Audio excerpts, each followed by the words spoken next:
নবীজি বলেন, কোন বান্দা আল্লাহর সবচেয়ে ঘনিষ্ঠ হয়, আকরাব, সবচেয়ে ঘনিষ্ঠ হয় যখন সে সেজদা করে। সেজদা করে। এজন্য আমার শায়েখ আল্লামা মুফতি মুশতাকুন নবী কাসিমি হুজুর সবসময় এটা বলে যে কোন বান্দা যখন সেজদা করে তো আল্লাহ তাআলা তার পিঠে মাথায় এভাবে হাত বুলায় দেয়, আদর করে। আল্লাহ আদর, আল্লাহর কুদরতি পায়ে সেজদা দেয়, মালিক তখন আদর করে দেয়, পিঠে মাথায় হাত বুলায় দেয়। আল্লাহ ডেকে বলে, আনিস আমারে সেজদা করছো না, ইরফা রাসা, উঠো, মাথা উঠো, ওঠো, বসো বসো। আর কিছু বলবা কিনা বলো।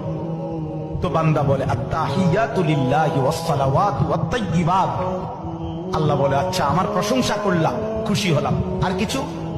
আল্লাহুম্মা সাল্লি আলা মুহাম্মদ ওয়া আলা আলি মুহাম্মদ। ও মাশাআল্লাহ, আমার বন্ধুর প্রশংসা করলা, দুরূদ পড়লা, আমি এত খুশি হলাম, এখন কিছু আর বলবা?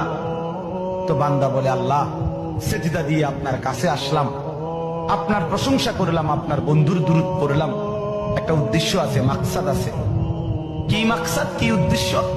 আল্লাহুম্মা ইন্নী যালামতু নাফসি যুলমান কাসীরা। আয় মাওলা, আমি বড় নাফরমান মাওলা, আমার গুনাহ অনেক বেশি মাওলা, আর আমি জানি ওয়ালা ইয়াগফিরুয যুনুবা ইল্লা আনতা, আপনি ছাড়া আর মাফ করার কেউ নাই। এই জন্য আপনার এত কাছে আসলাম, আপনার স্পর্শ পেলাম, আপনার বড় আকরাব, ঘনিষ্ঠ হলাম।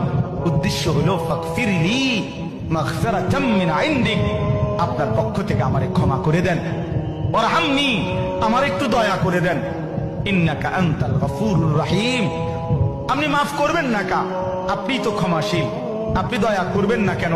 আপনি তো রহিম, দয়াবান। আল্লাহ বলে, কস কি রে বান্দা, এত আদর করে বললে মাফ না করি কেন? কি কইছেন এখন? আল্লাহু আকবার।